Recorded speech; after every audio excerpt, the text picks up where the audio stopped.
E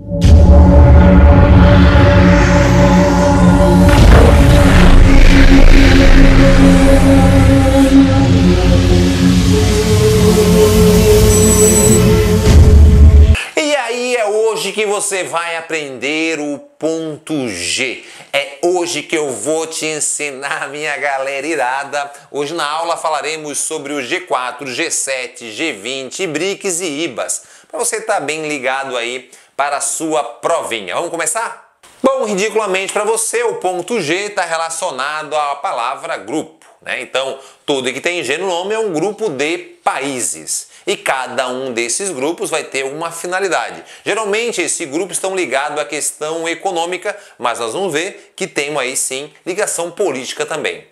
E assim começamos a falar do primeiro G, que é o G4. Esse G4 ele é formado por 4 países, que é o Brasil, a Alemanha, a Índia e o Japão. Tá, Marcelo, o que esses países é uma união econômica? Não, é uma questão política, beleza? Então esse G4 é um grupo desses 4 países, como eu falei, Brasil, Índia, Japão e Alemanha, que eles querem se tornar membros permanentes do Conselho, né, de Segurança das Nações Unidas. Esse conselho tem 5 países permanentes, que é a China, a Índia, Estados Unidos, o Reino Unido e a Rússia. E outros temporários, são membros rotativos, que vão representar o seu continente conforme a região. Então esses membros rotativos, eles estão dentro de um grupo da sua região. Então, por exemplo, aqui a América Latina, nós temos lá um grupo de países. São 2 países que vão representar. Nós temos lá a África. Na África são 3 países que vão representar. Então, conforme a região, esses países vão ficar temporariamente, lá aproximadamente 2 anos, que vão representar lá no Conselho de Segurança da ONU. Então esses 4 países, Brasil, Índia, Japão e Alemanha, estão reivindicando para aquele grupo de países 5, em vez de ser 5, serem 9 países. Mas não esqueça, qual é a vantagem, né, de ser um membro permanente? Bom, é uma questão política. Um membro permanente, ele tem o poder de vetar uma decisão. Vou dar um exemplo bem prático para você. A questão da Síria, que é um tema bem atual para você. Galera irada, bom, a Síria nós temos lá, ela tem um apoio russo muito forte, não esqueça disso. Os Estados Unidos e outras nações querem fazer uma intervenção. Então vamos lá para a reunião da ONU, pode não intervir. Aí a Rússia, que é aliada da Síria, fala, não, eu veto, não pode intervir. Bom, você deve estar se perguntando assim, pô Marcelo, mas os Estados Unidos lá, né, o Trump, ele foi lá e atacou, sim, a Síria.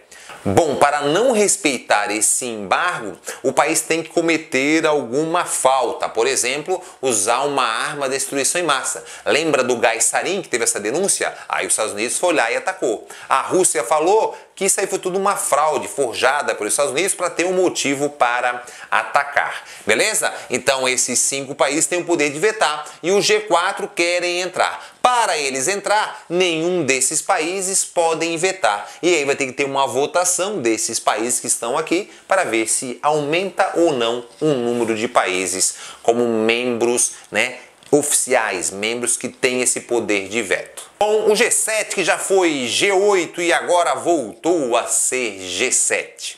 O G7 é o grupo aí, né, das 7 maiores potências econômicas mundiais. Assim, quando ele foi criado, a gente sabe que hoje, por exemplo, temos China, né, Brasil, que tem um PIB aí, uma produção de riqueza até maior do que a do Canadá, mas o Brasil acaba não figurando aí, muito menos a China. Então, quando ele foi criado, foi em 75, após aquela grande crise do petróleo de 73 de Yom Kippur. Em 75, né, por ideia da França, ela vai convidar esses outros países e aí sim vai formar esse grupo das 7 grandes potências econômicas.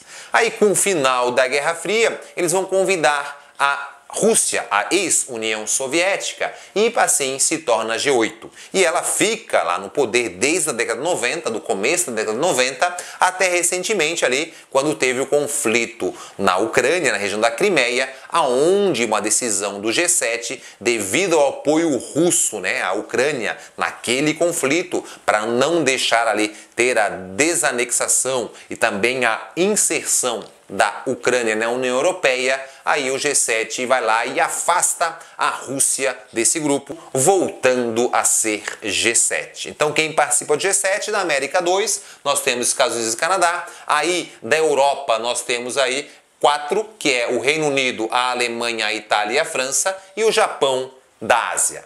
Esse grupo aí dos 7 países, nos objetivos deles, eles têm aí, né, decisões voltadas para a questão social e econômica principalmente. Porém, eles vêm aí perdendo muita riqueza comparando com a produção mundial. Então nós temos a comparação do G7 do PIB com outros 12 países, por exemplo, que corresponde ao G20, que eu vou falar para você. Então a gente vê que eles vêm diminuindo, enquanto outros países, em destaque aí para Brasil, China, Índia, México, a Rússia, né, a própria Coreia, são países que vêm emergindo muito, crescendo muito economicamente.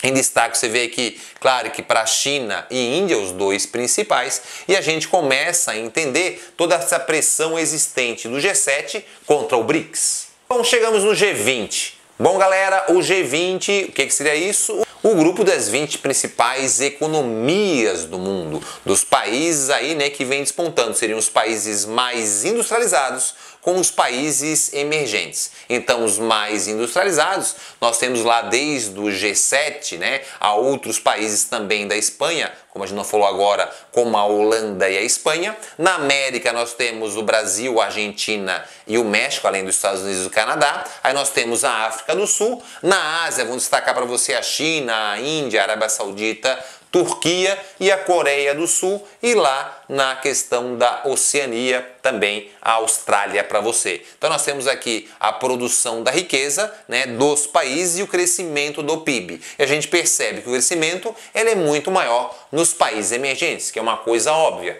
Nunca caia nessa pegadinha no vestibular, quando fala de crescimento econômico. Muito aluno cai. Vou dar um exemplo para você de uma questão aí que a gente já viu, falando qual era o país que mais crescia na Europa. E eu vi que muitos alunos acabaram colocando a Alemanha. Bom, a Alemanha é o país mais rico da Europa, sim, mas não é o país que mais cresce. Hoje, um dos países que destaca no crescimento é a Polônia. Então, né, Marcelo, mas a Polônia ela não é tão forte como a Alemanha. Galera, pensa no teu irmãozinho pequeno.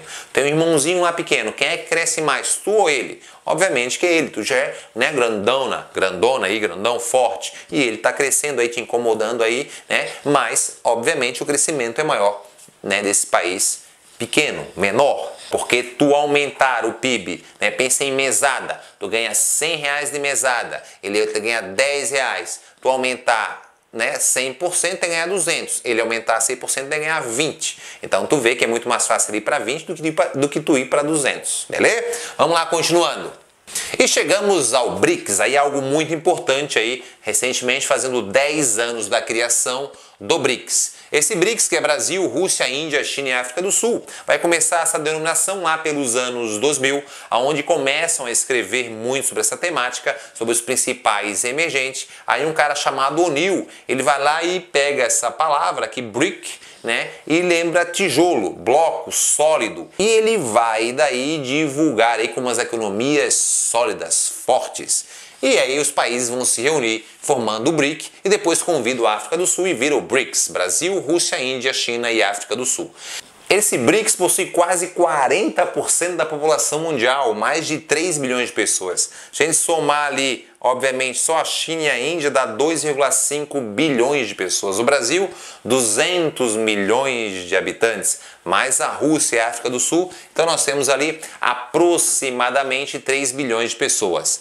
Eles têm quase 30% do território do mundo. Nós temos a Rússia, a China e o Brasil aí em destaque, com grandes países continentais. E também cerca de 15% da produção da riqueza do mundo. Um PIB aí de 15 trilhões de dólares. Beleza? Então esses países aqui, tipo o Brasil, muito forte na questão agrícola, a África do Sul muito forte em recursos naturais, a Índia, né, uma mão de obra conhecida como exportadoras de mentes pensantes, mão de obra muito barata e muito qualificada, a China, um grande potencial industrial, maior produção, né, de manufaturas no mundo, e nós temos aí a Rússia também, um país com bastante recurso, principalmente gás e petróleo.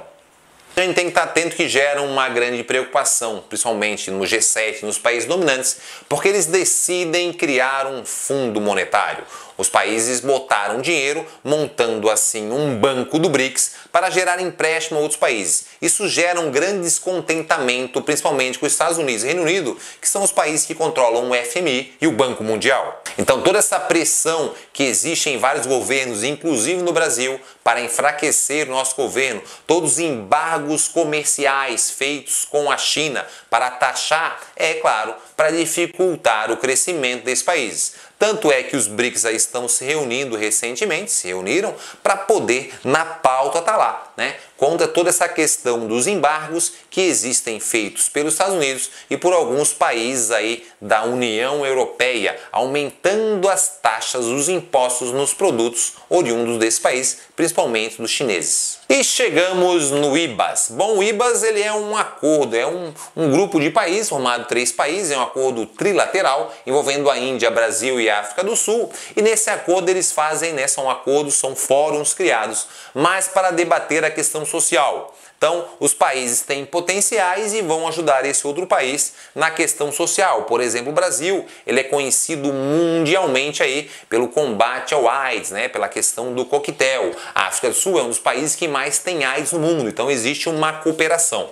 A cooperação também é muito voltada, eles vão criar fóruns de debate pela questão aí do direito da mulher. Então, vários fóruns foram criados nesses países aqui para poder debater, né, a importância e a questão do direito à igualdade. Beleza? Bom, galera, assim a gente fecha essa nossa nova aula, uma aula curtinha para você, para complementar aí e você estar realmente preparado. Beijo no seu coração e espero você na nossa próxima aula.